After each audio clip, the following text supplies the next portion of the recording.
and thanks to losing our principles and losing our understanding of what's right and wrong, forget the fact that these people can't lead themselves out of a paper bag. The headline is, Mat Hancock broke his own social distancing rules, and it's got nothing to do with the fact that he's embracing a woman and his 2 kids, I don't know how old they are, but I know they're not that old, are going to see this. Watching that on the news. And watch that on the news. Why has that not been the headline? It tells you how bonkers things are. Complete bonkers. And your point of political correctness, it's just ridiculous. That's a married man who's 40 years of age, or early 40s, who's been with his wife for whatever, 15, 20 years, and he's now going to have his wife literally in tears and his kids in tears.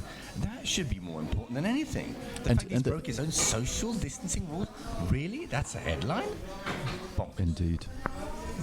Well, you see, there's nothing else you can really say to that. Now the idea. Now, what did we say about fantasy and reality? Because I did promise to talk about this in more detail. Now, one of the 2 most important questions you can ask yourself is, hang on, stop. Not what do I want something to be, not what do I think something should be, but what is it? What is the reality right now? And this is what political correctness avoids completely. But it's a fantasy. Well, I want to, in an ideal world, I'll be a shim, thank you very much. Or and I want lavatories just for me. Now, the reality is that you're a speck in the population, and fair enough, we respect your right to do what you want, but don't bother the rest of us with it. And we'll leave you alone. That's what the reality should be. When political correctness started, when political correctness started as in fantasy, I remember growing up in school, and I'm a half Swiss, half Italian, slightly continental, dark skin. I do stand out as well, as we all do in our own ways. And there were a lot of Indians, Pakistanis, and black people in my school. I never didn't think twice about it. We just grew up because we were kids. End of. Yet, when these people became adults, I carried on staying friends with black people, Indians, whatever, and I would say to them, jokingly, without any criticism or any racist ideas at all, say to the black guy, hey, whatever, but don't forget you're black, yeah? But jokingly, and he would say, yeah, but don't forget you're white. Nobody would take any offense, yeah? Now, he's okay for me to call him black because he knows he is. That's reality. Whereas now, we can't say that. In fact, they even were talking about changing the nursery rhyme, bar, any coloured sheep. I mean, honestly, yes, I remember. Yeah, and I remember one of the councils, the Hackney Council at the time, were trying to take away the words black bin liners. And what was the other one? The other one was they were trying to cancel Christmas as well for the same reason, or move our exam dates because of a Ramadan. But we're going again with fantasy versus reality. Reality is most people, especially in London, they get on. In theory, you would say that's actually impossible with all the different religions and colours and Judaism and Islam and Christianity and all different cultures getting on. How does that? In London, it works. People do get on with it in the main. Well, they do, but that's reality. But unfortunately, they spend most of their lives dealing with fantasy. That's the problem.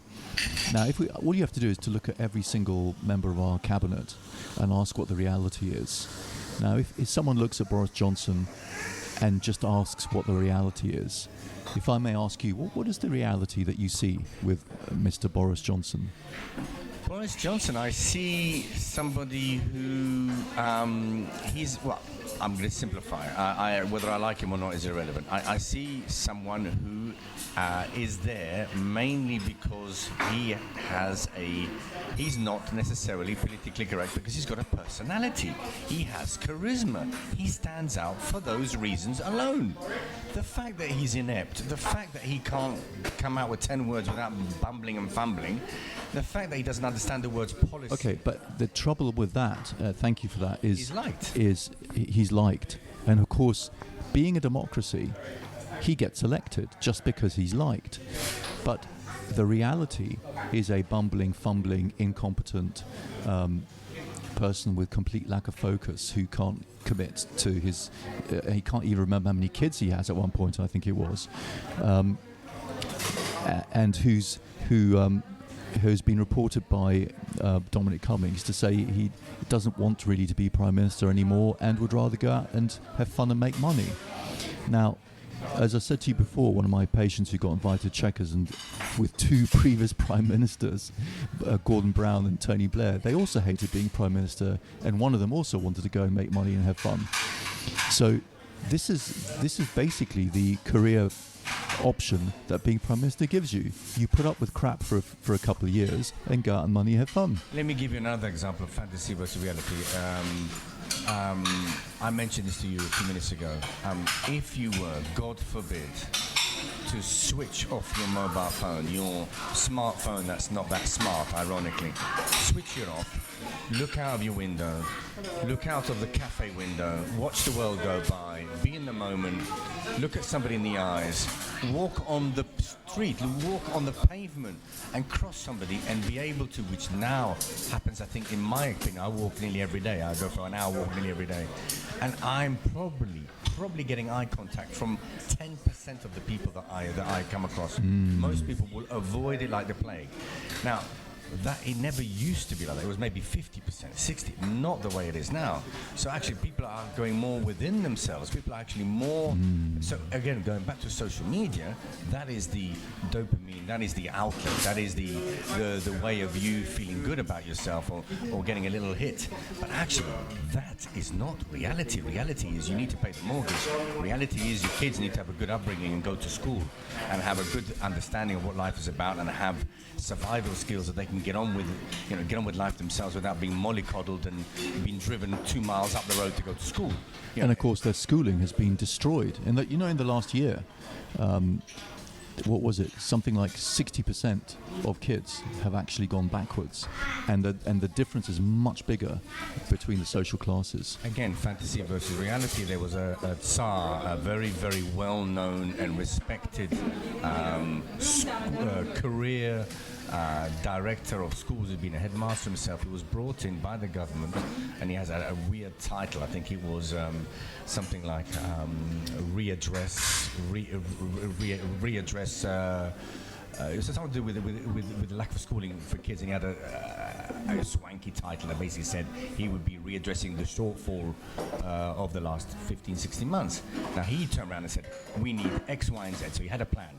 4 stages, what it was so many hours extra per week, so many hours extra tuition, extra classes at school, and so on. He said he had a really clear plan, extend school by half an hour for an hour a day, and so on. Yeah, he came in, very respected guy who'd been in the education industry all his life, but really highly respected. He was in the job 4 or 5 months, I think since March, yeah? He came out with those very clear plans within a short amount of time. Said that's what we need to do in order to get back up to the required level, and we need to start this as soon as. In fact, later September, but we can even start it now. We need £10 billion to do that. That's the future of society. Kids, we were kids. Kids are everything. Kids are the future, revenue earners, future people who are going to run our societies, the future fathers and mothers, yeah, of our society, of our country, and yet. Somehow, Mr. Boris Johnson, who thought that was a great idea, that somehow something didn't go well behind the scenes in terms of organisation, in terms of, how things, the principles and the actual priorities, if you like, and that became 1 billion.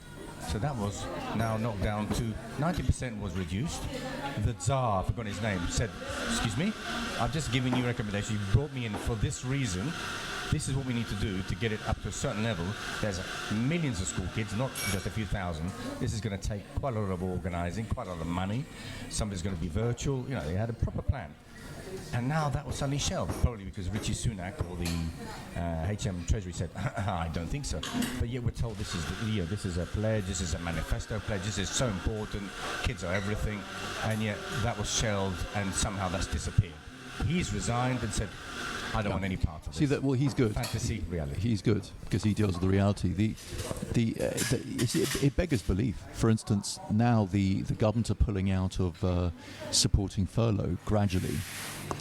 So they're saying now that we're only going to give, instead of 85%, we're going to give... Instead of 80, it's 70 now. Right. It's going down by 10%. But the trouble is, companies that are still closed and not trading now have to stump up more for their employees, or the employee simply takes less. No, I know personally of, I go to my my ex-local cafe in Hemel Hempstead, and I know that there is a particular employee who's been with him for 10 years, who loves being on furlough and says, please, can you keep me on this as long as possible? Now, that's somebody who's probably going to come back, but I know personally of quite a few companies that have people, I call it artificial furlough, because they're on furlough, but there is not enough revenue, not enough business for those people to come back to a job. Ever. Yeah, I know. They'll just be made redundant at the end of it. And there's still a couple of million people. At the height of furlough, do you know how many people there were on furlough? 9 million people. There are now 2 million people on furlough. Still. How many of those are going to go back to work? No one really knows.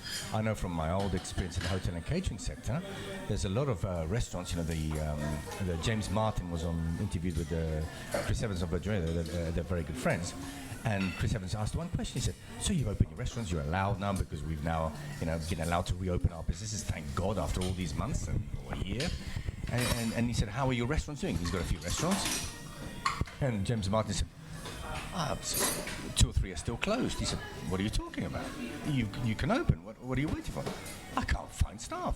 They're all working for Uber Eats, Deliveroo, UPS, DPD. Or gone back to Estonia. Or are staying on furlough, and they're very happy. Thank you very much. They can watch Netflix all day long, still survive, still pay the bills. She said, I can't find the staff. I cannot open my businesses because these people have either gone somewhere else and will not want to come back, or are on furlough. Well, the thing is, they don't want to come back to minimum wage jobs, do they? Work 15, 16 hours a day and realise they can get on a scooter, work 8 hours a day and get the same money. So suddenly, the fantasy versus reality, the effect of furlough, the effect of the restrictions because of COVID, has actually caused quite a seismic shift in industries such as hospitality. Hospitality is the 3rd biggest employer in the UK, for example. It is. Yeah. It is. It employs a few million people. And the fantasy versus reality, you talked about social media. Social media is pure fantasy. And can you imagine how bad it is for someone? Let me give you an example why this is so important. You see, nature made us evolve to deal purely with reality. We are experts. We are masters of the 5th Dan black belt at dealing with reality, because we do it reflexively. You don't even have to think, because reality is survival. The reality is it going to eat me or not? Can I survive? Can I catch it and eat it? That's it. Everything else is fantasy. Now we've evolved to deal with a hypothetical. So, for instance, once we're in a tribe and communicating, we have to look after our own interests. In other words, we have to find excuses not to go out and hunt if someone else is going to go out and hunt for us. So that's our vested interest right there. Of course, we have to collaborate, and collaborating is good for the tribe. And therefore, nature made us enjoy collaborating, and also physiologically it's good for us. So just think that anything that's natural and helps us function within a tribe is actually good for us. It's not the fact it's not bad for us, it's good for us. So dealing with reality is good for us. Dealing with fantasy, which is fake reality, is therefore very bad for us. And there's one thing that I've learned, again, dealing with, these 2 words, is I'm 50 years of age, I work in sales, and I go and meet lots of people, and part of my skill set, or part of what I need to exercise on a daily, hourly basis is social skills, it's connection skills, it's personal skills, it's relationship skills, communication being the biggest word. And I have come across people that are, as we all do, are younger than me, in their 20s, who are what I call the social media age. And on the whole, not all, I'm not going to paint that brush and say it's all of them. I would say good 60-70% are not able to either look at me in the eyes, have a conversation longer than 6 minutes long, that is not task-based. They're not able to have banter, being able to have small talk in order to break the ice, in order to start the relationship, in order to start the connection, because relationships is everything in business. I'm finding that really, really lacking, and this is what's going going to be happening many more years from now. So people that are in positions, for example, we're going back to the sort of fantasy part of government, who are supposed to be there. For me, the core of what they do is communication. And they have to communicate whatever their policies are, whatever the rules are, whatever their vision